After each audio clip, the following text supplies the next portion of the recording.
What's going on, guys? Today we're going to take a look at the Coros Vertix GPS Adventure Watch.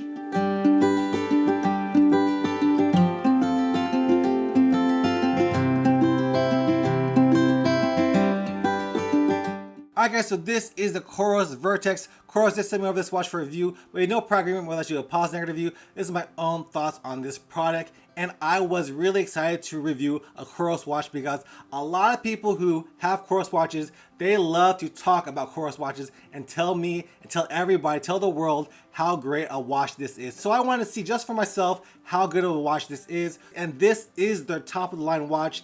It is their most expensive watch. They have this watch, which is going to be the Coros Vertix, and they also have the Coros Apex Pro, which is going to be also a pretty pricey watch at $500. But this watch will set you back $600. And why is that? Well, if you take a look at the glass on it right here, the glass is made out of sapphire glass, so that's really going to make it scratch resistant, better than Gorilla Glass. A lot of other watches do have Gorilla Glass on it, which I've used them and I will get scratches, but the Coros Vertix does have sapphire glass on it, which is going to make it a little bit tougher, and that's something that you find in a lot of premium watches. So let's take a look at the watch right away. So first off, you take a look at the front. Like I said, it does have the sapphire glass, and then it has a nice 1.2 inch display. It does have a chain, and most watches nowadays do have a little bit of chain, but I think that 1.2 inch screen is more enough. As you can see, everything can be read easily. It has a titanium bezel all around it and is also encased in titanium, which is going to make this watch a little bit lighter. It is going to be a little bit heavier because this watch does have a lot of stuff inside of it,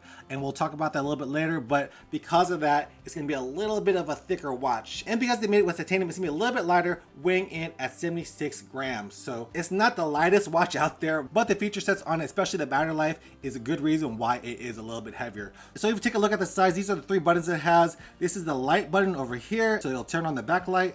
And then this button on the bottom is the back and also the lap button. And then what Coros is known for is the dial. So this dial over here is something that Coros has, similar to what an Apple Watch has. Apple Watches do have a dial, so this is going to be something similar. And as you can see right there, it is a pretty thick dial, and there is a reason for that. This watch is made for adventurers, meaning extreme adventurers. If you want to summit Mount Everest, this is going to be a watch that is made for that because it can handle extreme colds and extreme hot weather. So this watch can handle all the extreme temperature changes that you can encounter during a summit to somewhere like Mount Everest. So like I said, there is the dial, and the dial right there is made for people who have gloves. So if you have thick gloves and you are mountaineering, you can simply just use this big dial without having to worry to take out your gloves. So that's why there is that big dial. And then if we take a look at the back, this is the heart rate sensor, and it also has SpO2. And like I said, this watch is made for mountain climbing, so this watch has 24/7 blood oxygen monitoring with altitude mode. So basically on this watch,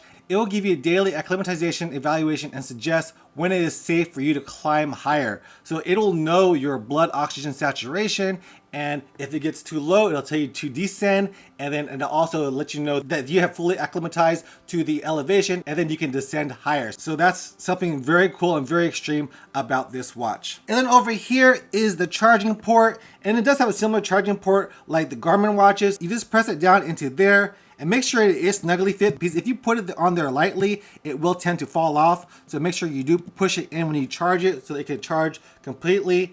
But once you charge it, this thing will last forever. The battery life on this Vertix is pretty ridiculous. Like, it will last you for 60 hours on full GPS mode, and if you put on Ultra Max mode, this will last you for 150 hours. So if you want to use this for your 200-mile race, for your whole weekend of racing, this watch can definitely handle it. Not only does it have long GPS, it also has a long standby time, and that standby time is 45 days. I got this watch back in December, early December, and I've only had to charge this watch one time, and that's it. And I've heard a lot of stories where people will go out for a run and they only have 10% left, and when they finish their run, they'll still have 7% battery. So the battery life on this is pretty ridiculous. And that's one of the features that I really look for in watches, is long battery life. My Polar watch that I have, the Grid X, also has a pretty long GPS battery life at, like, I think it's 40 hours or 50 hours, but the standby time is only 7 days. So I don't know why that is so short, but with this watch, it's 45 days. So 45 days of standby time using it normally, it's great. It's great. So for someone like me who hates charging stuff, this is going to be one of the main reasons why you would buy this watch for that standby time alone. This right here is a pressure valve. So this watch is also made for scuba divers. With this watch, you can dive down pretty deep. It goes down up to 15 atmospheres. Not that I'll be ever diving with this watch, but if I ever do go scuba diving, I can with this. So I am not a mountaineer. I am not a scuba diver. I'm just a plain old runner, and that's what I'm using it for. So let's take a look at the run features. So if you click on that scroll wheel right here, you'll get to all the sports modes. And as you can see, it has a ton of different sports modes: bike, pool, triathlon, strength training, cardio, ski. Some people were complaining that it doesn't have a walk mode. I'm sure that they will add that because Coros is known for updating all their watches pretty frequently. So we'll take a look at the running mode right here. So if you take a look at the running mode, you can start it up, and I do like that you can set up basic intervals. I've used it on this watch. You can set up for your run walk intervals, or if you're doing speed work, you can do like a 4-minute run with a 1-minute rest. But if we just start our training, it will acquire a heart rate signal, and it also will acquire a GPS. So right, like you saw right there, it didn't take too long. So you just click the button and you start. So right now I did set it for that interval mode. And then if you look at what it has to give you, it has your distance, your pace, your lap pace, your overall time. It has your heart rate, your cadence, the time of day, your stamina. So it has all the features that you need whenever you're out on your run. All right, so let's go ahead and take a look at the comparison data that we had. So if you can see right here, the purple is going to be my Polar watch, and then the blue is going to be my Coros watch. Power is different for different watches, but you can see generally it's the same over here. And then if we look at heart rate, I did wear a chest heart rate monitor with my Polar, and you can see over here that the Coros was a little bit off. So you can see that the Polar with the chest heart rate monitor read it a little bit lower, right? So there was a little bit of difference for sure. But with many watches, if you do want accurate heart rate data, you're going to have to buy a chest heart rate monitor. If you are heart rate training, I would suggest you use a chest heart rate monitor rather than depending on the optical heart rate monitor on your wrist from your watch. So yeah, buy a heart rate monitor. And then if we look at the map over here, let's see how accurate it is. Again, the purple is the Polar watch, and then the blue is the Coros. You can see right here that it's not as accurate. Let's see a corner. If we look at a corner, that's where you really tell the difference.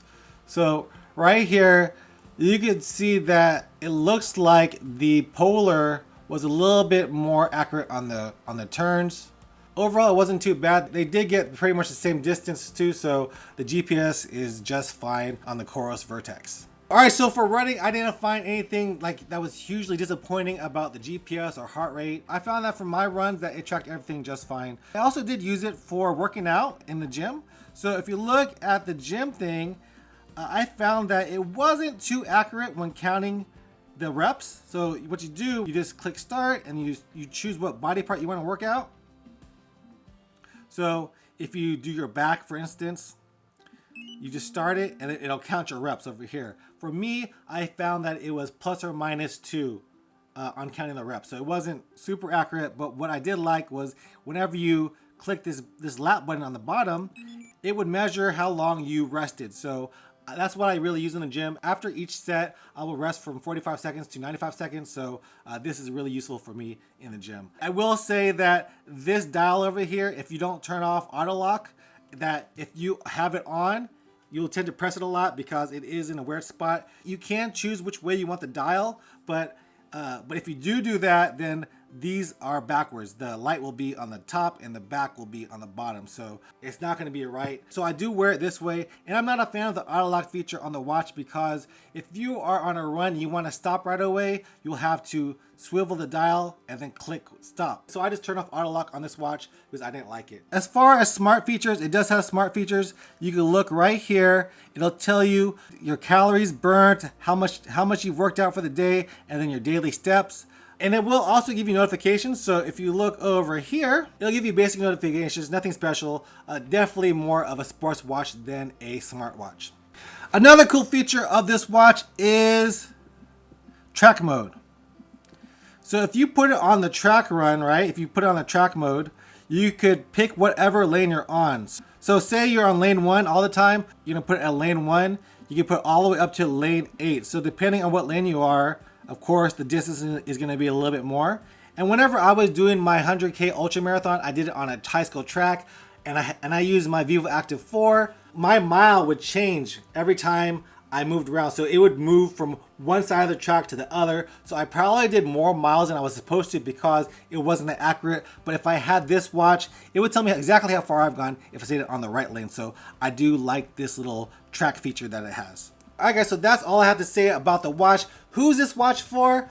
I think that this watch is going to be for someone who really wants to buy a $600 watch and wants to have the clout of having an expensive watch. It's not going to be for everybody. This watch is not going to be for everybody. It's not going to be for your beginner runner. It's going to be probably for somebody who wants to do extreme sports such as mountain climbing or deep sea diving. And it's also going to be for those runners who want to go long, such as ultra marathoners or somebody who wants a great battery life. The battery life on this watch is 45 days, which is incredible. And of course, the battery life on GPS is 60 hours to 150 hours. So that's who is going to buy this watch. Someone looking for extreme battery life and extreme adventure. So that's who this watch is going to be for. All right, so what are my pros and cons? Like I've said, my pros are going to be the battery life. 45 days on standby mode, 60 hours on GPS, 150 hours on Ultra Max GPS. The battery life on this thing is ridiculous. I also do like the sapphire glass. It's a nice little touch that makes spending that $600 on this watch worth it because it won't scratch on you. I also do like the look of it. I like a bigger watch that is also thicker. That's going to be something that I really like. It's a nice looking rugged watch on my wrist. I'm a really big fan of the look of the watch.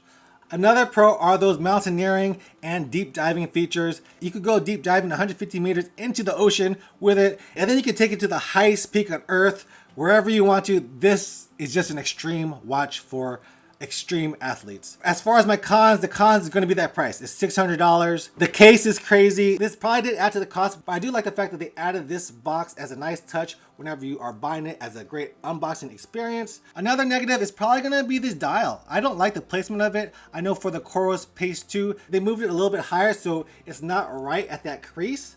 So that button is a little bit annoying. And then another negative, if you're looking for a bunch of smart features such as music control, find your phone, all those other smart features that other smartwatches have, this is not going to be the watch for you. So as far as the Goku Runner rating, what I'm going to give this, I'm going to give this a Goku Runner's like that. This is not the watch for everybody. This is a watch for a certain crowd. Mountaineers, scuba divers, people that want a great battery life, like an extreme ultra marathoner, because you don't need 150 hours of GPS. You don't even need 60 hours of GPS, but it is nice to have. So this watch is gonna get a Goku Runner's like okay for me because it's not for everybody. But it is a well-made watch. It is a pretty watch. And if I had $600 to burn, I probably would get this watch. So that's my thoughts on this Coros Vertix watch. It's not a watch for everybody, but if you have the money, it's gonna be a nice watch to add to your collection. All right, guys, that's gonna be my review of this Coros Vertix watch. If you guys have any questions, leave a question down below, and I'll see you guys in the next video. Peace out.